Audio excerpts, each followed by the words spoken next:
Pengambilan footage video seperti sekarang ini mengingatkan saya beberapa tahun silam, sahabat-sahabat. Beberapa tahun silam ketika saya memulai membawakan cerita misteri. Berlatarkan jendela dengan suasana minim cahaya. Saya memulai untuk membawakan kisah misteri dengan seadanya. Khusus di malam ini saya ingin menceritakan kisah misteri di jam 1:30 dini hari dengan membuka jendela ya, sambil angin malam sedikit sepoi-sepoi lah akan mengantarkan saya membawakan cerita misteri yang berlatar waktu atau berlatar tempat di Jambi. Sebuah cerita misteri yang mana tempat yang akan saya ceritakan ini merupakan sebuah tempat yang sangat dikenal mungkin bagi seluruh masyarakat yang ada di Jambi, khususnya yang berada di wilayah Muaro Jambi. Dan inilah kisah misteri Bukit Bunuhan atau Bukit Pembunuhan. Saya, Riwijaya, akan menceritakan kepada sahabat-sahabat semua hanya di sebuah kisah misteri.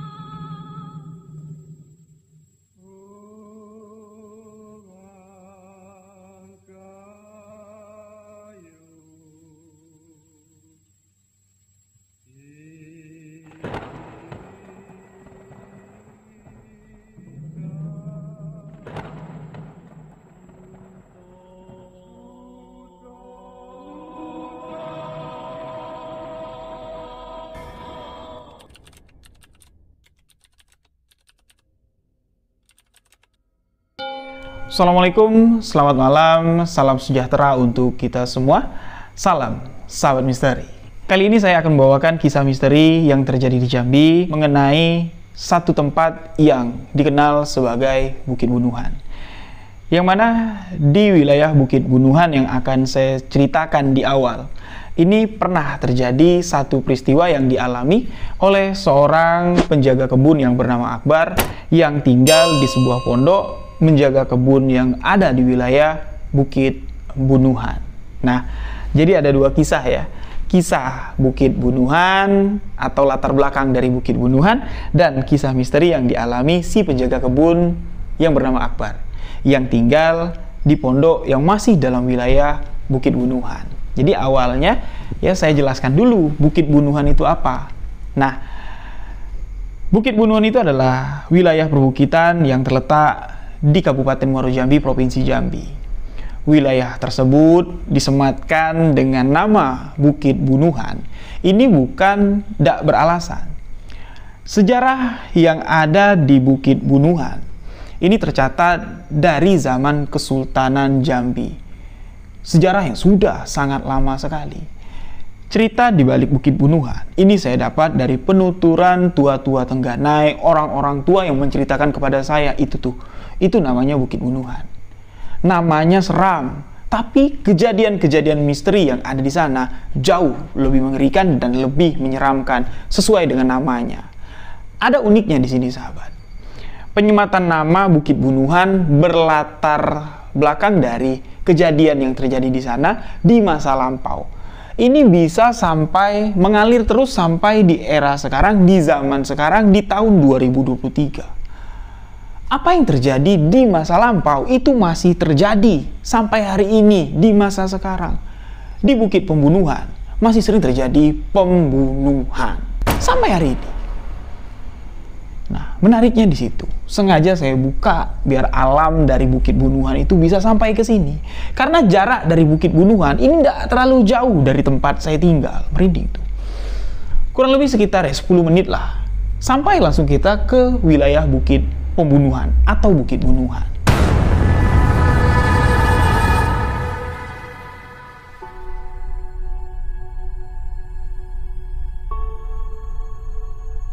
Dikisahkan Bukit Bunuhan ini ya berada di wilayah dataran tinggi yang terletak di wilayah Muaro Jambi. Memang wilayah perbukitan.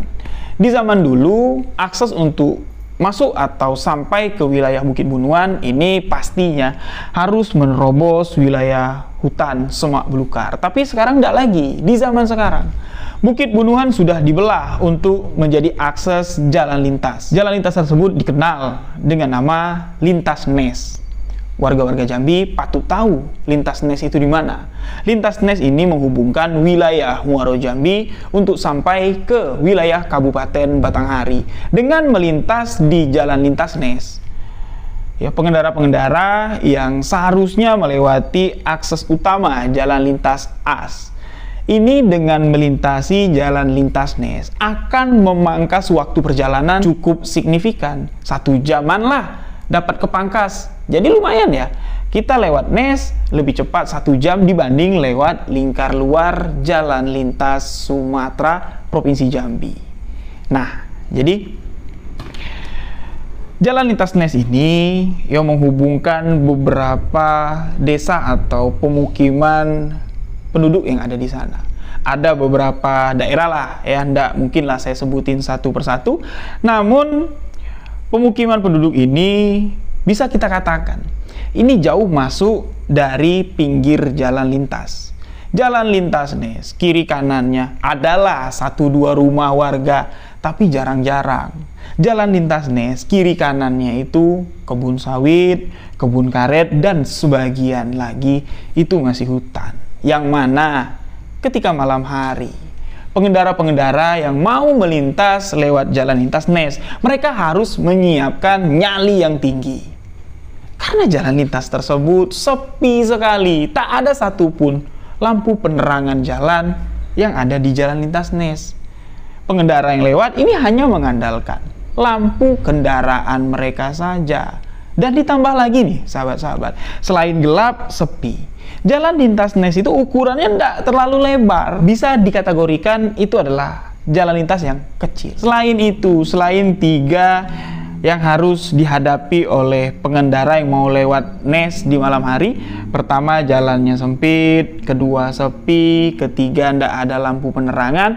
Ada satu lagi yang menjadi mimik yang menakutkan bagi pengendara-pengendara yang ingin melintas, apalagi melintas lewat dari jam 12 malam. Bukan sosok menampakkan makhluk astral, tapi lebih menakutkan, lebih mengerikan dari sosok penampakan makhluk astral yang sering terlihat di sekitaran Jalan Lintas Nes, yaitu rampok. Masih banyak terjadi perampokan di Jalan Lintas Nes. Nah, jadi itulah ya, yang harus diwaspadai, yang harus ya pengendara-pengendara yang melintas malam di Jalan Lintas Nes harus mereka waspadai. Nah, mereka-mereka yang melintas di Jalan Lintas Nes, pastilah mereka akan melewati wilayah Bukit Bunuhan. Jalan terjal menurun kalau kita dari wilayah Muaro Jambi menuju Batanghari. Sebaliknya, dari wilayah Batanghari menuju Muaro Jambi, ini menanjak yang cukup terjal. Nah, di puncak tanjakan itulah lokasi yang disebut sebagai wilayah Bukit Bunuhan atau Bukit Pembunuhan yang menyimpan sejuta misteri tentang kematian. Dari kematian zaman kerajaan atau kesultanan dulu sampai kematian-kematian akibat rampok yang tidak berperi kemanusiaan, menghabisi nyawa seseorang demi merampas harta. Jenazah-jenazahnya dibuang di Bukit Pembunuhan. Itu tadi saya bilang. Ya, sejarah dari masa lampau ini kok bisa keseret, mengalir sampai di masa sekarang, yang mana di masa zaman Kesultanan Kerajaan Jambi dulu. Penyebutan nama Bukit Bunuhan diceritakan seperti ini. Jadi, di zaman kerajaan dulu, pengadilan di sebuah kerajaan, ini kan aturannya sesuai dengan aturan wilayah kerajaan masing-masing. Nah, wilayah Nes ini termasuk wilayah dari Kerajaan Pijoan. Masih dalam satu lingkup Kesultanan Jambi, tapi dengan pemimpin raja sendiri, dengan aturan, dengan hukum sendiri. Nah, dari Raja Pijoan ini, seorang raja yang memiliki cara pengadilan tersendiri, untuk mengadili orang-orang yang bersalah dalam tanda kutip. Orang ini bersalah karena merampok, melakukan tindak kejahatan, ya, melakukan tindak pembunuhan. Ini diadili dengan cara berbeda dari penjahat-penjahat yang masih kelas-kelas teri. Nah, mereka-mereka yang sudah diputuskan bersalah dan akan dieksekusi mati atas kesalahannya, mereka-mereka ini digiring ke bukit pembunuhan. Di puncak bukit pembunuhan ini, sang raja mengatakan kepada terdakwa yang akan dieksekusi mati ini, "Hei, kamu yang sudah ditentukan bersalah oleh pengadilan atas kesalahan yang telah kamu lakukan. Kamu diputuskan untuk dihukum mati, tapi keadilanku bukan cuma sekedar sebatas keadilan duniawi. Baiklah, kalau saja hakim itu salah memutuskan kamu, atau kamu ini salah karena difitnah, aku nanti yang salah karena telah mengeksekusi kamu mati. Jadi, kalau kamu benar tidak bersalah atas tuduhan yang menghukum kamu dengan hukuman mati, silakan kamu turuni bukit ini, seberangi anak sungai itu. Kamu boleh lari sekencang-kencangnya, larilah kamu terlebih dahulu. Setelah kamu merasa jarak kamu dari tempat aku berdiri sekarang ini sudah jauh sekali, tidak mungkin aku bisa mengejar, kamu berteriak, 'Wahai raja, silakan kejar aku.' Dan ketika kamu yang sudah jauh mendahului aku, belum sampai menyeberang sungai, tapi aku yang jauh di belakang kamu sudah terlebih dahulu menyeberangi sungai, terbukti berarti kamu salah. Terbukti kamu pantas untuk dieksekusi mati. Tapi, kalau kamu betul sudah sampai duluan, aku baru menyusul, berarti kamu tak pantas dieksekusi mati, silahkan. Lalui anak sungai itu, raihlah kebebasanmu. Bebaslah untuk hidup." Itulah keadilan yang ditegakkan sang raja. Nah, dari situ, penjahat-penjahat yang sudah dipastikan bersalah dan akan dieksekusi oleh raja ini dibiarin lari. Tapi bagi mereka yang ya betul-betul salah, si raja ini jauh jaraknya ditinggal. Ya, baru si rampok ini atau yang mau dieksekusi mati ini teriak, "Woi raja, ayo kejar aku." Ya, dia berharap raja itu ngejar, dia bisa nyebrang anak sungai, tapi tidak. Begitu dia noleh ke depan, raja sudah ada di seberang sungai dengan memegang keris pusakanya. Sekebal-kebal apapun penjahat tersebut, sesakti-sakti apapun penjahat tersebut, dengan tangan tanpa diikat, dengan kaki tanpa diikat, bebas. Ketika kesalahan sudah terbukti, tak ada yang mampu dapat untuk membela diri. Sang raja mengeksekusi di wilayah tersebut. Bukan 1-2 penjahat, namun puluhan bahkan ratusan. Jadi, lokasi itu disebut lokasi pembunuhan. Disitulah bukit tempat pembunuhan. Nah, nama itulah yang disematkan, nama itulah yang dikenal, nama itulah yang menjadi nama wilayah bukit pembunuhan. Jadi, kalau kita bicara tentang bukit pembunuhan, ini ruang lingkupnya besar, tapi tempat eksekusi yang dilakukan raja, ini cuma ada 2. Kalau ndak di puncak bukit, yaitu di dekat baluran sungai. Yang mana? Baluran sungai itu yang akan membersihkan darah dari tereksekusi mati. Darah itu terus mengalir. Sepanjang darah itu mengalir, dipercaya korin dari yang tereksekusi mati tadi di sanalah berdiam. Bukan 1-2 yang tereksekusi mati, puluhan bahkan ratusan. Nah, jadi nama bukit bunuhan ini sesuai dengan tragedi atau peristiwa yang ada di sana. Seiring berjalannya waktu, zaman kesultanan sudah berakhir, zaman kerajaan sudah berakhir, nama bukit bunuhan tetap disematkan sampai hari ini, namun peristiwa pembunuhan yang ada di sana masih tetap melekat sampai hari ini.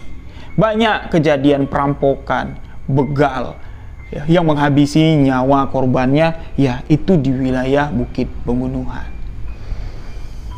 Banyak pula korban-korban dari begal-begal tersebut dipercaya sering menampakkan wujudnya di sepanjang jalan lintas Nes dalam wilayah Bukit Pembunuhan.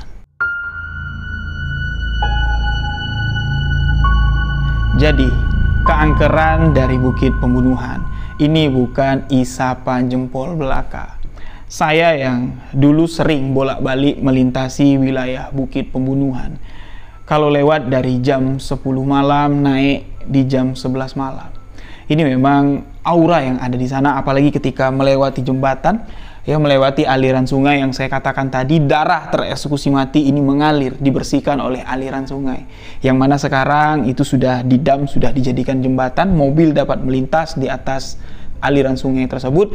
Ketika melintas di atas aliran sungai tersebut atau di atas jembatan tersebut, ya ini ya, bulu tengkuk ini seketika langsung merinding. Dan sopir-sopir yang paham dengan lokasi tersebut pasti akan membunyikan klakson sebagai tanda permisi. Konon katanya sopir-sopir yang tidak mengerti tentang selak-beluk yang ada di wilayah tersebut, mereka nyelonong aja nih, ngebut, melewati Bukit Bunuhan, melewati jembatan tersebut tanpa membunyikan klakson. Mereka lihat di depan itu jalan lurus, padahal itu adalah tikungan tajam. Banyak yang terjadi kecelakaan di sana. Wallahualam bisawab, penyebab mereka melihat jalan itu lurus, padahal jalan itu tikungan tajam. Nah, jadi ya, keangkeran wilayah Bukit Bunuhan ini bukan kaleng-kaleng, sahabat-sahabat. Jadi, wilayah Bukit Bunuhan di era zaman dulu ini sudah berbeda. Yang pertama, sekarang sudah ada jalan lintas nih. Yang kedua, wilayah Bukit Bunuhan yang tadinya ini kepunyaan atau masih wilayah dari Kesultanan, di zaman sekarang ini sudah ada yang memilikinya. Sudah ada yang membuat kebun di sana. Tapi sebagian warga yang berkebun di wilayah Bukit Bunuhan, terutama di sepanjang aliran sungai, ya, ini jarang ada yang membuat pondok.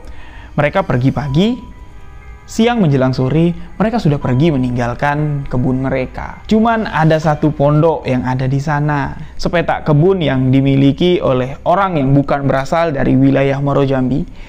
Ya, yang punya kebun ini seorang yang berduit lah. Ini berasal dari kota Jambi. Ya, wilayah Bukit Bunuhan ini kan terletak di Muaro Jambi, di luar dari kota Jambi. Ya, nah yang punya kebun ini orang yang ada di kota, jadi tidak tahu dia selak-beluk sejarah lokasi tersebut. Jadi dibangunlah pondok. Di sana dibuat kolam ikan. Jadi sudah diingatkan ya sama orang-orang yang punya kebun juga di sebelah-sebelah kebun si bapak ini, Pak, itu pondok bagus sekali Pak. Kayaknya bukan cuma sekedar untuk istirahat siang aja. Kayaknya untuk bermalam juga ya Pak. Ditambah lagi udah pakai listrik Pak pondoknya. Bapak mau bermalam di sini? Tanya tetangga-tetangga pondok. Enggak. Kalau saya sih ya seminggu sekali aja lah palingan ngajak anak-anak main ke sini. Ngajak istri lihat-lihat kebun. Ya kalau tiap malam nginap di sini, kerjaan saya di Jambi nanti terbengkalai. Oh, jadi untuk apa Pak bangun pondok bagus-bagus? Ya nanti mau cari orang untuk jaga kebun ini. Itu kan kolam ikan sudah diisi, lumayan banyak juga isinya. Di sana terdapat 4 kolam. Nah, di sini si bapak ini minta tolong sama tetangga-tetangga kebun, minta dicarikan siapa ya kira-kira ada anak-anak muda di sini atau yang sudah berkeluarga pun tidak apa-apa yang mau jaga kebun saya. Nanti digaji. Ya sembari beres-beresin kebun lah, ya ngerumput, ngasih makan ternak dan segala macam. Tak ada satupun warga setempat yang mau berdiam diri tinggal di pondok tersebut karena mereka tahu pondok itu masih berada dekat sekali dalam wilayah Bukit Pembunuhan, dekat lagi dari aliran sungai yang dulu aliran sungai itu menghantarkan darah-darah tereksekusi mati dari sang raja. Tidak ada yang mau. Kejadian ini terjadi di tahun 2013 silam, sahabat-sahabat. Di tahun itu adalah seorang pemuda yang bernama Akbar dengan seorang adiknya yang bernama Ilham. Beliau yang masih berasal dari sekitaran wilayah Muaro Jambi, tapi desa atau kampung tempat tinggal Akbar ini jauh dia dari wilayah Bukit Bunuhan. Ya, ndak satu wilayah, ndak. Jadi jauh. Beliau tahu sejarah yang ada di Bukit Bunuhan, tahu kejadian-kejadian yang baru-baru ini saja terjadi. Ada perampokan, korbannya meninggal dunia, entah di mana merampoknya, jenazahnya dibuang di wilayah Bukit Bunuhan. Sering terjadi kecelakaan di jembatan tikungan Bukit Bunuhan. Akbar tahu semua. Tapi Akbar ini dikenal orangnya itu ndak takut yang namanya dengan hal-hal yang berbau mistis. Di kampungnya atau di desanya, Akbar ini tinggal di pelosokan, yang mana di sekitaran desa Akbar, rumah penduduk yang ada di sana di tahun 2012, 13, 14 ini mayoritas sudah masuk listrik. Tapi tempat tinggal Akbar atau rumahnya Akbar sebenarnya bisa dialirin listrik, tapi dia tidak mau. Jadi Akbar berani tinggal di pondok si bapak ini dengan adiknya yang bernama Ilham. Nah, singkat cerita, ketika Akbar dan Ilham menempati pondok tersebut, di siang harinya, tetangga-tetangga kebun dari si Akbar ini mencoba untuk memperingati Akbar. Bar, kamu baru tinggal di sini. Yuk setidaknya kamu yang berani, kamu yang punya adab, kamu yang datang, kamu yang permisi, kamu menjadi tamu di sini. Jangan pula kau anggap ini kampungmu, seenak-enakmu kamu berlaku di sini. Ingat, yang ada di sini keras, Bar. Kami cuma dapat mengingatkan kamu. Kalau terjadi satu hal di tengah malam, kami tidak dapat nolongin kamu. Pemukiman kami jauh di sana. Reak pun kamu minta tolong sampai suaramu habis. Sayu-sayu cuma terdengar dari kampung kami. Jadi kamulah yang cuma dapat menjaga diri kamu, mengawasi diri kamu, wanti-wantilah. Mendengar wejengan seperti itu, Akbar bukannya takut, malah Akbar di sini penasaran. Wak, Akbar bilang sama orang yang nasihatinya ini, kira-kira Wak yang ada di sini bentuknya seperti apa, Wak? Bentuknya seperti orang modern atau seperti orang zaman dulu, Wak? Kalau seperti orang modern, Wak, ya bisa lah, Wak, diajak duduk di pondok, dijadikan teman. Tapi kalau bentuknya kayak orang-orang zaman-zaman dulu, saya ndak ngerti, Wak, dengan bahasa yang mereka gunakan. Wak bisa ndak ngajarin saya? Malah si Akbar ini kayak nyeleneh. Kembali diingatin, Bar, sudah aku ingatin, tapi kamu malah seakan-akan menantang. Ndak, Wak, ndak menantang. Tapi kalau mengundang, ayolah kalau mau datang ke sini. Itu yang dikatakan Akbar. Dan ucapan Akbar tadi membuat orang-orang yang ada di sana, orang-orang tua yang memperingati Akbar ini gerah. Ternyata bukan orang-orang tua yang ada di siang hari itu saja yang gerah mendengar ucapan si Akbar. Orang-orang tua yang sudah tewas di zaman dahulu, yang darahnya mengalir sepanjang aliran sungai di dekat tepian pondok Akbar, ini juga terbangun dengan songarnya, dengan sombongnya, dengan keangkuhan, dengan keberanian yang dimiliki si Akbar. Tapi tidak seperti gayung bersambut. Ketika Akbar mengatakan seperti itu, langsung spontan malamnya terjadi tidak. Jadi, ya entah kenapa lah ya, Akbar ini tadi kan bawa adiknya yang bernama Ilham. Maksud hati kan mereka kan dipekerjakan dua-duanya nih. Ya digaji dua-duanya, bukan gaji satu orang dibagi dua, enggak. Ya, Ilham lain nih bayarannya, Akbar lain bayarannya. Tapi enggak tahu kenapa Ilham ini tertarik bekerja di tempat lain, enggak jauh juga nih dari tempat si Akbar. Ya, tapi sudah masuk ke wilayah pemukiman, sudah keluar dari wilayah Bukit Bunuhan. Si Ilham ini tertarik bekerja untuk menjaga kandang ayam potong, karena di sana banyak kandang ayam potong. Si Akbar ini tinggal sendirian, sahabat-sahabat. Akhirnya Ilham cuman bertahan di pondok tempat Akbar tinggal. Ini cuman tidak sampai seminggu. Nah, orang-orang tua yang ada di sekitaran kebun di siang hari bertanya sama Akbar, Bar, mana adikmu Ilham? Tua, sana tua. Dia lebih suka tidur di kandang yang potong, Wak, daripada di kebun sini. Lah, terus kamu sendirian? Iya, Wak, sendirian. Sama siapa lagi? Kan aku datang ke sini kan cuma berdua. Berani kamu? Apa yang ditakutin, Wak? Wak, mati dalam kuburan sendiri juga, Wak. Gelap, nggak ada lampu. Apa yang ditakutin? Enak di sini di pondok Bapak ini. Bersih, terang, ada kasur. Kata dia. Apa yang kutakutin, Wak? Pada saat itu, Akbar masih merasa gagah, masih merasa hebat dengan kesombongannya. Namun, kegagahan, kesombongan Akbar ini tidak berlangsung lama, sahabat-sahabat. Setelah siang itu, Akbar mengatakan kalau dia tinggal sendirian, dia tidak takut. Keesokan harinya, Akbar ini tidak kelihatan siang-siang merumput. Tidak tahu Akbar kemana. Orang-orang yang ada di sekitar kebun, yang pagi datang, siang menjelang sore pulang karena takut, ya takut bertemu sosok-sosok aneh lah di kebun mereka kalau menjelang maghrib. Jadi mereka siang menjelang sore itu udah ada minggat. Jadi ya, mereka berbisik-bisik lah, mana lah Akbar nih. Atau jangan-jangan Akbar kenapa-kenapa, atau Akbar lagi tidak ada di kebun atau keluar membeli sesuatu. Mungkin aja lah kayak gitu. Nah, jadi seharian Akbar ini tidak kelihatan. Besoknya Akbar juga tidak kelihatan, sahabat-sahabat. Nah, bertanyalah orang-orang di sini. Tapi belum berani datang melihat keadaan Akbar langsung dengan masuk ke dalam pondoknya, belum berani. Nah, di hari ketiga, Akbar tak kunjung keluar juga dari pondoknya. Tidak terlihat merumput, tidak terlihat di sekitaran kolam. Sudah 3 hari, bapak-bapak yang berkebun di sekitaran pondok Akbar, sepakatlah mereka. Khawatir aku, Akbar ini bukan keluar dia. Khawatir aku, Akbar ini sakitkah atau terjadi sesuatu kah?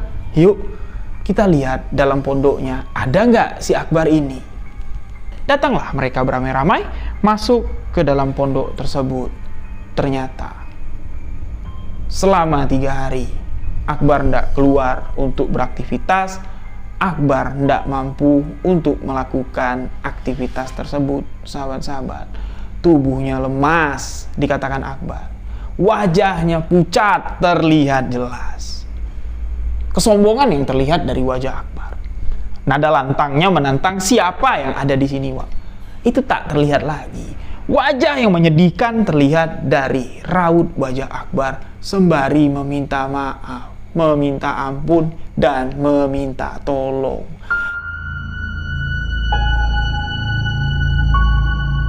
Antarkan aku balik, Wak. Antarkan aku balik ke rumah, Wak. Nggak sanggup aku di sini, Wak. Ampun, Wak, ampun. Ungkapan tersebut otomatis membuat orang-orang yang ada di sana tuh bingung. Apa yang kau katakan? Kau bilang nggak ada yang bikin kau takut. Mati nanti dikubur sendiri, gelap, enakan di sini. Terang, bersih, pakai kasur. Apa yang membuat kau kayak gini, Bar? Balik, Wak. Kan, Wak. Kan sudah mau gelap kan, Wak. Balik, Wak. Balik, Wak. Balik. Nangis sejadi-jadinya Akbar di sana. Nah, karena orang-orang ini tidak tega ya melihat kondisi Akbar seperti itu, salah satu dari mereka ini datanglah ke kamar ayam potong. Ya, manggil adiknya si Akbar yang bernama Ilham, karena mereka ini kan tidak tahu kampungnya Akbar ini di mana. Ilham mendengar kondisi abangnya seperti itu, otomatis panik. Bergegaslah melihat kondisi abangnya seperti itu, dan Ilhamlah yang mengantarkan Akbar pulang, ditemani dengan beberapa warga untuk memastikan kalau Akbar sampai ke rumah dengan kondisi selamat, masih hidup, tidak mati ketakutan. Setibanya di rumah, waktu di sini sudah menjelang malam. Perjalanan dari wilayah Bukit Bunuhan, pondok tempat Akbar tinggal, untuk sampai ke desa tempat Akbar tinggal ya, di kampungnya. Ini perjalanan kurang lebih sekitar 1,5 jam ya, dituturkan oleh orang yang mengantar si Akbar ini pulang sama si Ilham. Jadi setibanya di rumah, kedua orang tua dari Akbar ini panik lah ya. Kedua orang tuanya mengerti dengan hal-hal magis ya, dikatakan dukun kampung lah di sana. Jadi banyaklah syarat-syarat, disembur lah ya, jadi minyak tanah itu diolesin di bagian-bagian tertentu katanya untuk tangkal kalau keteguran, ya dipencet-pencetin tuh urat-uratnya biar sarafnya kembali pulih lagi, ya biar urat beraninya itu hidup lagi kalau kata orang Jambi. Jadi ada yang namanya urat berani itu kalau di dunia medis tuh urat nadi. Jadi kalau urat nadi kita lemah, denyutnya itu lemah, keberanian kita tuh bakal drop. Nah, jadi kalau orang kampung dulu untuk naikin keberanian, yaitu urat nadi tadi dibacain ilmunya, itu dinaikin, darah gemuruhnya itu dinaikin, itu emosi seseorang itu akan meningkat, keberanian itu akan naik. Tapi si Akbar ini sudah dicoba dinaikin sama bapaknya, nggak naik-naik darah gemuruhnya, seakan-akan darah gemuruh atau keberanian, kejantanan dari si Akbar ini tinggal di pondok tersebut. Bertanya Bapak Akbar, "Oh Jang, apa yang sudah terjadi sampai macam ini keadaan kau?" Kata bapaknya si Akbar. Akbar awalnya masih diem aja, nggak menjawab. Bar, apa yang negur kau nak? Apa niat yang buat kau sampai kayak gini? Jadi ya sudah agak lama lah ya, kondisi Akbar sudah agak tenang, barulah beliau menceritakan 3 malam yang sangat mengerikan.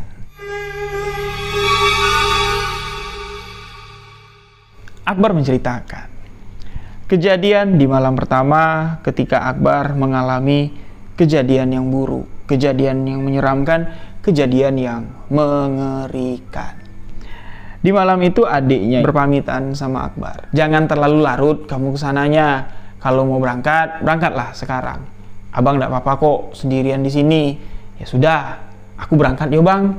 Pamitlah Ilham ini dengan Akbar. Ilham meninggalkan pondok tempat Akbar tinggal.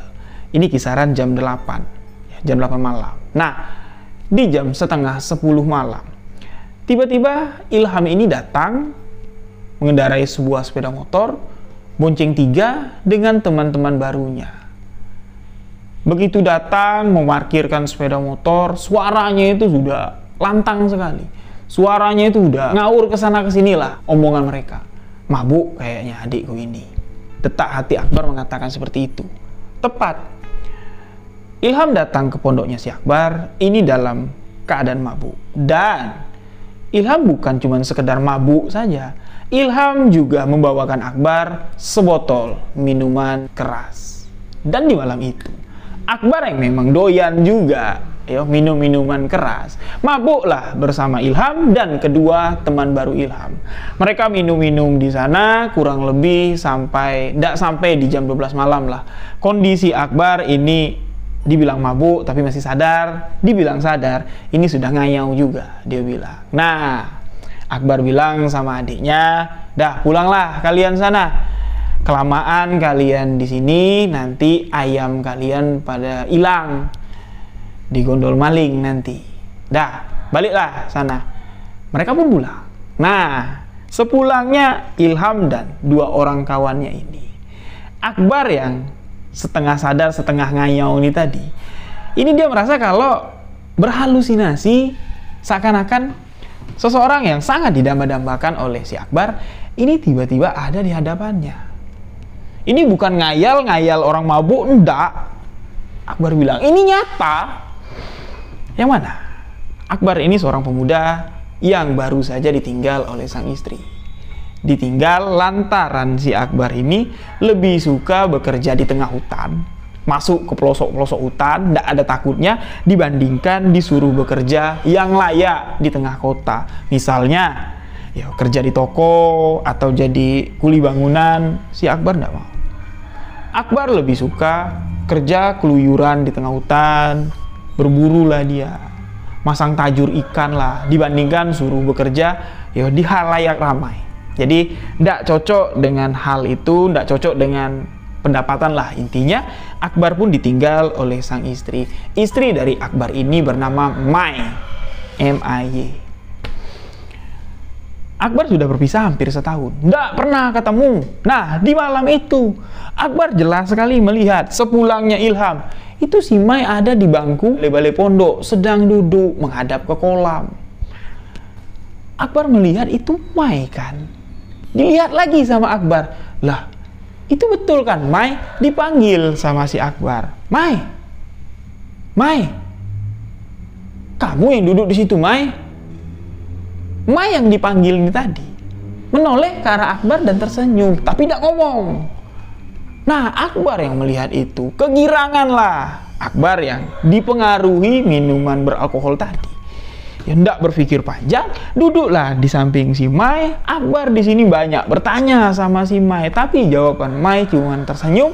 Sampai di mana Akbar berhasrat, Akbar yang sudah lama ndak wik-wik ya sama si Mei. Di situ langsung Akbar mengeksekusi Mei yang ada di hadapannya. Sosok Mei yang dari tadi ndak berbicara sepatah kata pun, cuman tersenyum menghadap Akbar. Dan ketika Akbar tengah mengeksekusi Mei, apa yang dilihat Akbar itu berubah. Wajah yang tadinya wajah Mei yang dilihat Akbar itu seketika berubah menjadi sosok wajah perempuan yang sangat mengerikan sekali.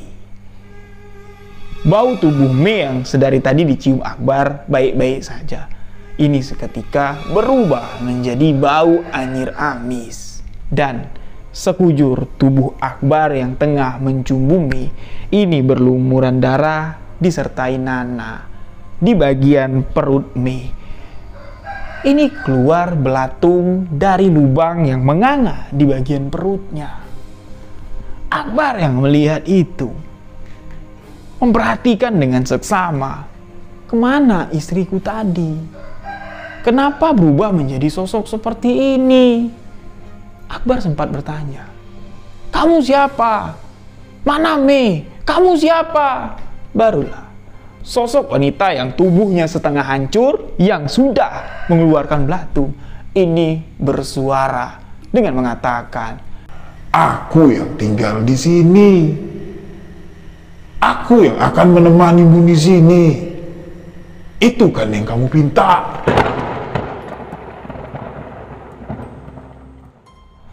Mendengar suara itu, Akbar di sini tidak tahu lagi harus berbuat apa. Akbar sadar yang di hadapannya itu adalah sosok makhluk halus. Malam itu, untuk membersihkan bekas darah dan nanah yang melekat di tubuh Akbar, Akbar ini lompat ke dalam kolam. Setibanya di dalam kolam, Akbar bersih-bersih badannya. Akbar mau keluar. Kaki Akbar ditarik oleh sepenggal tangan, tapi tidak ada badannya. Tangannya doang narik seperti ini. Narik kakinya si Akbar. Akbar berteriak sekencang-kencangnya, tapi apa daya? Di sana tidak ada siapa-siapa, jauh dari pemukiman penduduk. Dan Akbar berhasil masuk ke dalam pondok, masuk ke tempat tidurnya. Akbar selimutan, bukan pakai selimut lagi, tapi kasurnya itu dibalik. Akbar tiarap di bawah kasurnya, sangkingkan Akbar takut. Sampai-sampai pagi hari pun Akbar ini dan tidak sadar lagi. Di bawah pengaruh alkohol, dengan tekanan rasa takut, dengan tubuh yang masih basah kuyup, kira-kira apa yang dirasakan oleh Akbar? Sahabat-sahabat boleh tuliskan di kolom komentar. Makanya di hari pertama, Akbar tidak keluar dari pondok. Itu kejadian di malam pertama yang dialami oleh Akbar. Masih ada kejadian di malam kedua. Di malam kedua, Akbar yang kondisinya ini udah setengah-setengah.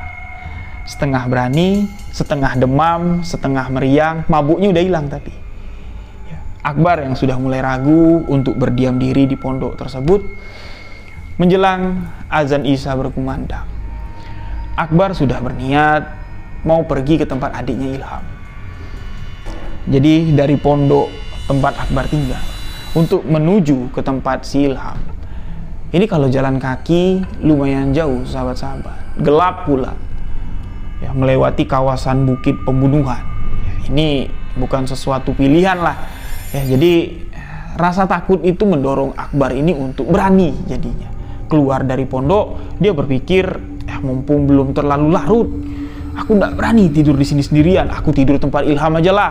Pagi-pagi aku baru balik ke sini. Itu pemikiran Akbar. Jadi pondoknya itu terletak di tengah-tengah. Kebunnya itu lumayan luas. Kebunnya itu dikelilingi oleh pagar.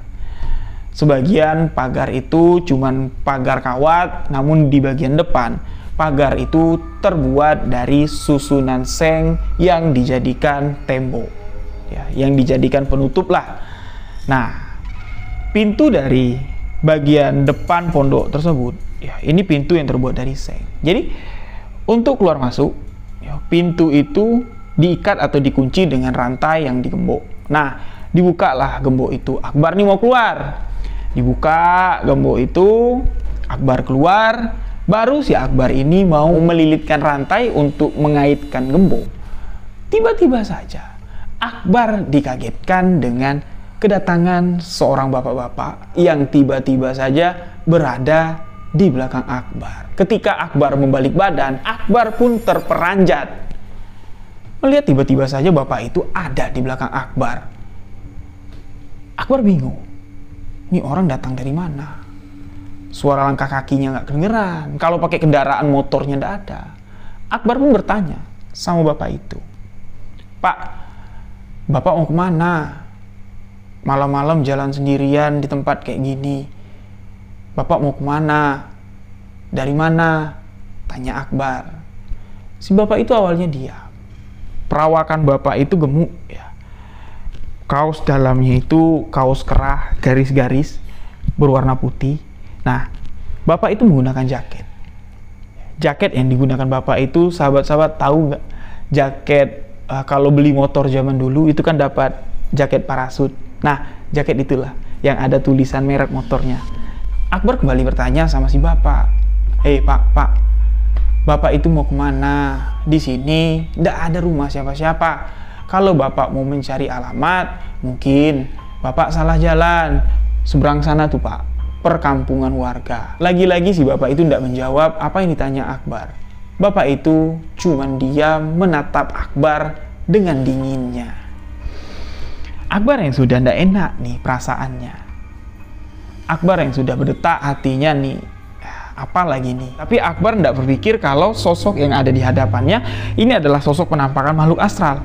Karena waktu di sini masih senja sekali, azan Isya saja belum berkumandang. Ya, tapi memang lingkungan situ tidak ada aktivitas apa-apa, sepi sekali. Tapi Akbar sudah berdetak. Ini kayaknya tidak baik nih. Akbar pun mundur selangkah.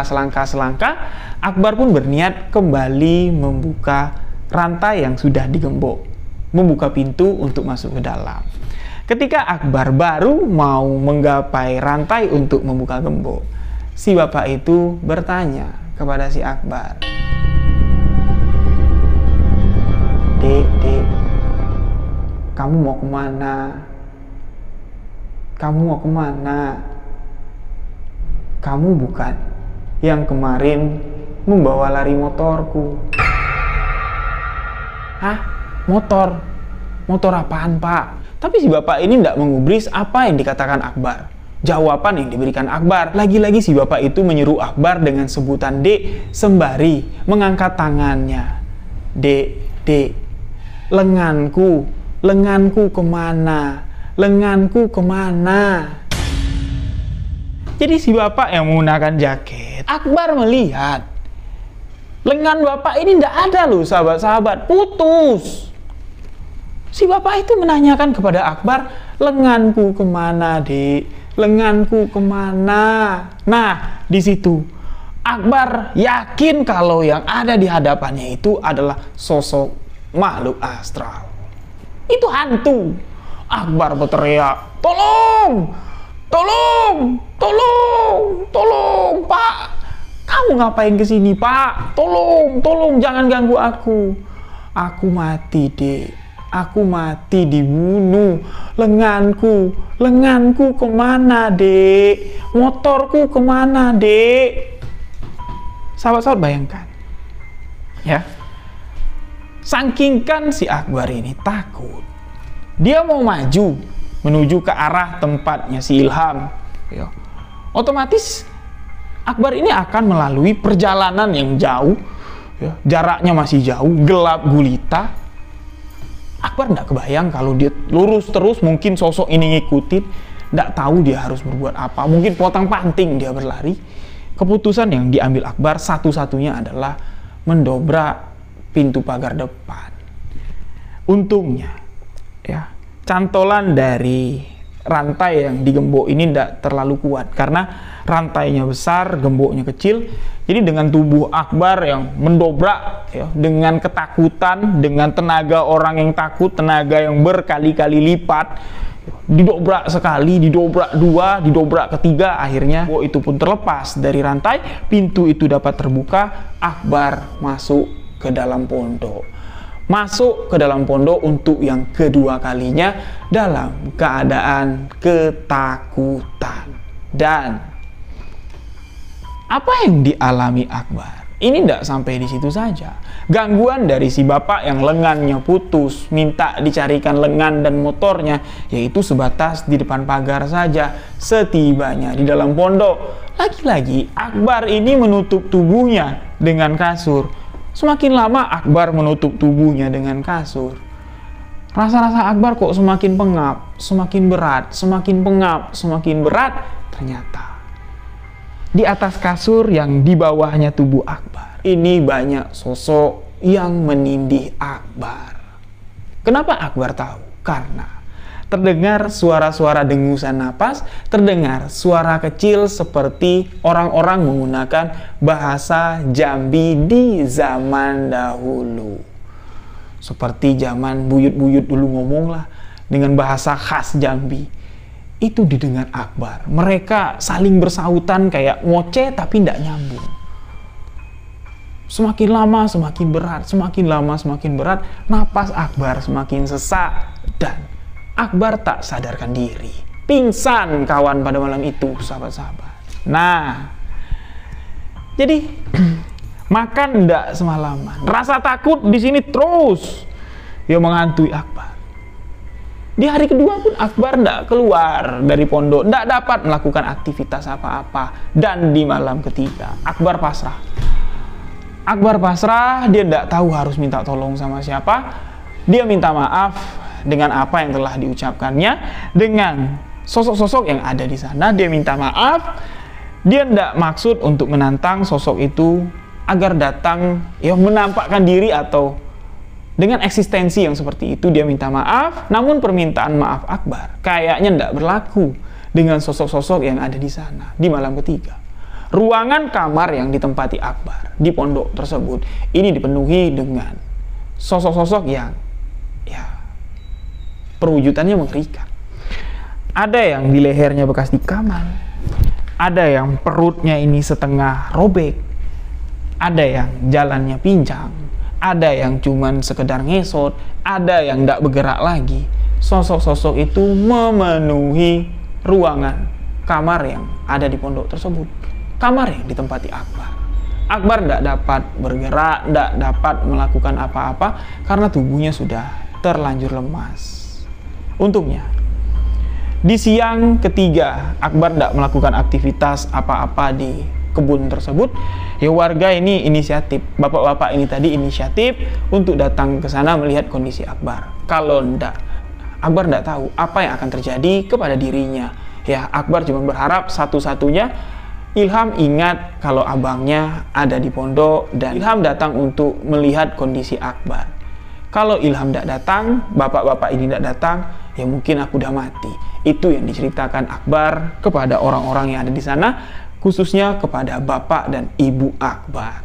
Nah, mendengar hal itu, kedua orang tua Akbar yang dikenal sebagai dukun kampung bukannya marah dengan setan-setan yang mengganggu Akbar, tapi malah di sini memarahi anaknya. Kenapa ndak mati saja kau sekalian? Ya bahasanya kayak gitulah. Alam kau tentang, itulah akibatnya. Apa yang sudah kau miliki, ilmu, ya ilmu yang dimiliki Akbar ini ternyata punya ilmu dia. Ilmu supaya bisa mengendalikan rasa takut, ya ilmu bisa berinteraksi dengan makhluk gaib, itu tidak berlaku lagi, malah itu akan menjadi bumerang. Jadi ketakutan yang dirasakan Akbar itu akibat ilmunya itu berbalik, menyerang Akbar lantaran kesombongan yang dilakukan oleh Akbar di Bukit Pembunuhan. Itu satu cerita yang dialami oleh seseorang yang tinggal di pondok yang berada di wilayah sekitar Bukit Pembunuhan. Jadi dengan kisah yang dialami Akbar, sahabat-sahabat jangan berpikir kalau ya sosok-sosok itu datang sengaja mengganggu pada siapa saja yang tinggal menetap di wilayah tersebut. Enggak. Akbar didatangi atau diganggu ekstrim seperti itu lantaran Akbar sesumbar sombong. Ada satu tetangga saya, ya insya Allah nanti kalau dia ada, saya ajak podcast ya untuk menceritakan pengalamannya. Tinggal juga di wilayah sekitar Bukit Pembunuhan, di dekat jembatan yang saya katakan tadi. Kalau lewat ndak klakson, orang itu bisa melihat jalan yang tikungan tajam itu tiba-tiba lurus dan terjadilah kecelakaan. Insya Allah besok mungkin orangnya ada karena dia ini sopir batubara ya, dia nambang. Kalau dia ada, saya ajak dia cerita langsung untuk menceritakan kejadian-kejadian apa saja yang beliau alami ketika tinggal di wilayah sekitar Bukit Pembunuhan. Inilah sebuah kisah misteri yang dapat saya sampaikan. Mohon maaf jika ada salah kata, salah ucap dalam penyampaian kisah ini. Tunggu segmen selanjutnya di sebuah kisah misteri. Doakan agar saya dapat memuju orang yang akan saya ajak podcast untuk bercerita. Dipujuk-pujuk dulu, karena beberapa kali sudah saya tawarin tapi masih ogah-ogahan dia. Mudah-mudahan saja beliau mau tampil di depan kamera dan menceritakan langsung pengalaman misterinya. Demikian, saya Riwi Wijaya. Wabillahi taufiq wal hidayah. Wassalamualaikum warahmatullahi wabarakatuh. Salam sebuah kisah misteri.